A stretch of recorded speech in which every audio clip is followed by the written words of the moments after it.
Okay, I'm continuing now with discussion of variograms, and I'm following now a PDF at this from this location in case you want to look into it further.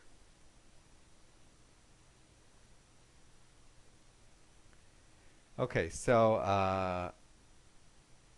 our example data consists of vertically averaged porosity values in percent in zone A of Big Bean field, fictitious based on data from a real field.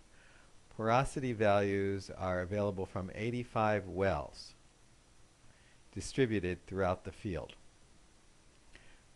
which is approximately 20 kilometers in east-west extent and 16 kilometers north-south. 20 and 16. The porosities range from 12% to 17%. I'm not really sure what porosity means precisely, but let's leave it like that. Here are the data values posted at the well location. So I guess there should be 25 locations here, right? 85 wells, 85 dots here. And I suppose also that the level of porosity is shown by color here. And we have the east to west, easting from 0 to 20, northing from 0 to 15 or a little more. Okay, so for example, I suppose that this dot here means that there was a well at whatever, this location and this location. This is actually a map, right? Okay. Geostatistical methods are optimal when data are normally distributed and stationary. And that means the mean and the variance do not vary significantly in space. So we're talking about porosity. Remember, we talked about Z before. Now our Z is porosity, not height, as it was before. All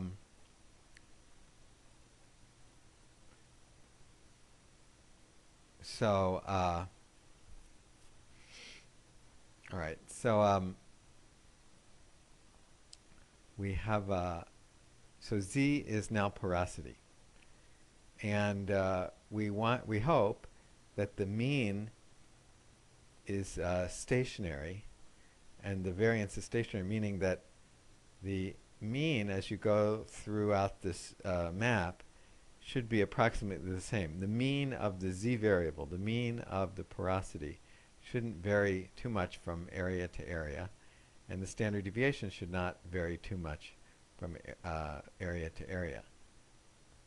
Significant deviations from normality and stationarity can cause problems, so it's always best to begin by looking at a histogram or a similar plot to check for normality, and a posting of data values in space to check for significant trends.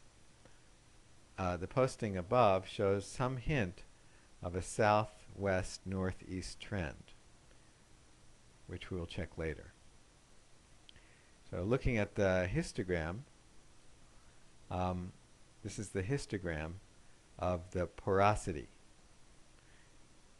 So it does seem to be approximately normally distributed, with a mean of somewhere around between 14 and 15. So looking at the histogram with a normal density superimposed, that's the curved line that's put on there just to check to see whether it fits, and a normal quantile plot shows the porosity distribution does not deviate too severely from normality. And this is another way of showing that. Spatial covariance, correlation, and semivariance. You have already learned that covariance and correlation are measures of the similarity between two different variables. To extend these measures to spatial similarity, consider a scatter plot where the data pairs represent measurements of the same variable made some distance apart from each other. So we're going to be using the same variable, porosity, but made some distance apart. The separation distance is usually referred to as a lag. So this is similar to what we talked about with autocorrelation as used in time series analysis. We'll refer to the values plotted on the vertical axis as the lagged variable, the vertical axis, although the decision, okay. Here, here's a scatter plot of porosity values at wells separated by a nominal lag of 1,000 meters. So they'll explain what nominal means in a minute. But let's look at this. We've got porosity on the x-axis and what they call lagged porosity on the y-axis. And there's a lag of 1,000 meters. So what this dot means here, for example, is that somewhere within the whole region, there was a well which had porosity, which would be here, which would be about, well, maybe about 12.8, and that there was another well approximately 1,000 meters from that well, from this well. Okay?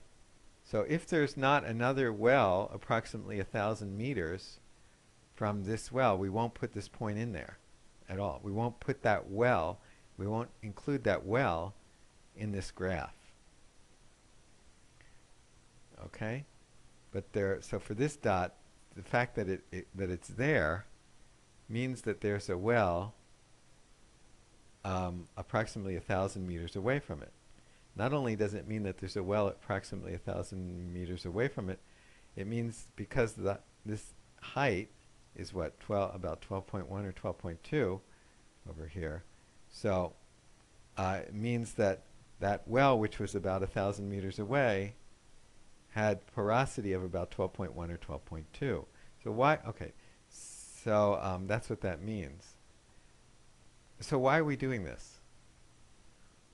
Why are we looking at this like 1,000 meters away? Well, you would think, or maybe the idea is, that the porosity of wells nearby should be related to the porosity, wells that are close together should have porosities that are similar. So now we're saying wells that are 1,000 meters away from each other, how similar are the porosities? So is there a relationship? And it looks like there is a relationship, and we can see what the covariance is for this scatter diagram. And the covariance is, the correlation. The covariance is 0.49. The correlation is 0.63. So it's not bad. And the semivariance is sort of the opposite of correlation. It's like how unrelated, how unrelated are they? Okay, so that's, if one is high, the other should be low. Okay, now, why do they say nominal? Because, of course, if you just check wells that are exactly 1,000 meters apart, there aren't going to be many at all. There may be none that are exactly 1,000 meters apart. So nominal lag of 1,000 means, in this case, between 500 and I think 1,500 meters apart. Because of the irregular distribution of wells, we cannot expect to find many pairs of data values separated by exactly 1,000 meters if we find any at all. Here we have introduced a lag tolerance of 500 meters, pooling the data pairs with separation distances between 500 and 1,500 meters, pooling them in order to get a reasonable number of pairs for computing statistics. The actual lags for the data pairs shown in the cross plot above actually range from 566. There was one that was they plotted one that was actually 566 meters apart, and they plotted one that was actually 1456 meters apart. And the average lag for all of the ones that were plotted was 1129. The three statistics shown on the cross plot, we talked about, we said that the covariance, the correlation, and the semivariance between the porosity values on the horizontal axis and the lag porosity values on the vertical axis. To formalize the definition of these statistics, we need to introduce some notation. Well, we sort of talked about already what the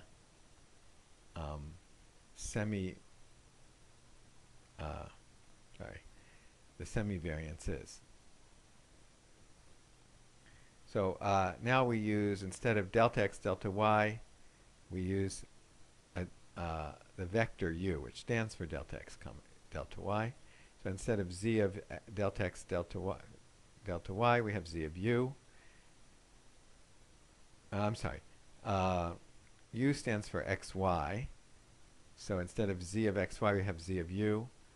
And h stands for the lag, so delta x comma delta y. So we have z of h plus u. And then, let's see, sometimes z of u will be referred to as the tail variable, and z of u plus h will be referred to as the head variable, since we can think of them as being located at the tail and the head of the lag vector h. The scatter plot of tail versus head values is called an h scattergram. We won't worry about that now. Now with n of h representing the number of pairs separated by lag h. So n of h is the number of pairs. So we had, when our lag before, we just saw a lag of 1,000 meters. We had, I forget how many were plotted there. We can compute the statistics for lag h as the covariance, like that, the correlation like that, and the semivariance like that. And we saw that semivariance before.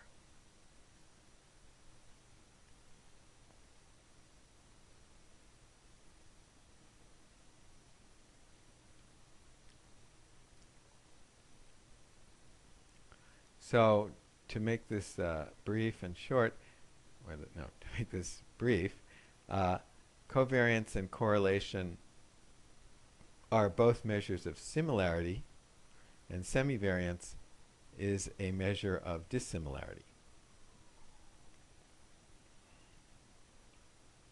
Okay, now we saw that there was some relationship between in terms of porosity among wells that were 1,000 meters apart.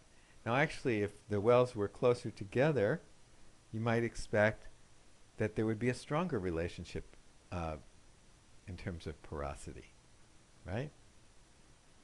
So this is a way of kind of measuring the effect over space, right? Okay, now suppose we instead consider nominal lag of 2,000 meters or of 3,000 meters. What would you expect?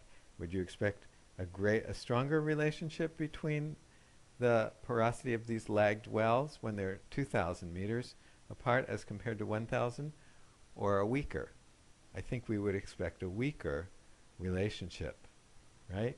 So we can do the same kind of analysis, the same kind of graph here, the scatter plot of the porosity versus the lag porosity, and we can calculate the correlation, and what has happened? It has decreased to 0.25, and so there's more spread. The data is more spread out.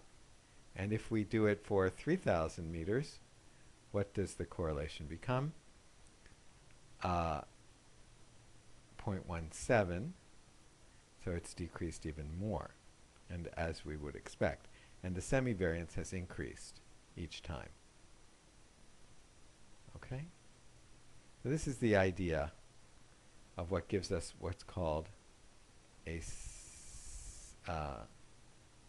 variogram.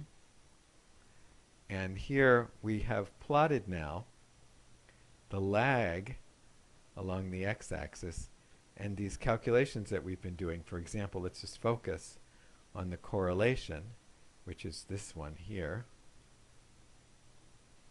right? So it's this line here, starting here, right? That one. So let's focus on that. What are we talking about? We're saying as the lag increases, what do we expect to the in terms of the correlation? We said we expected it to drop, and in fact, it does drop. Okay, and the semivariance increases. And the semivariance is basically just the inverse of the correlation. So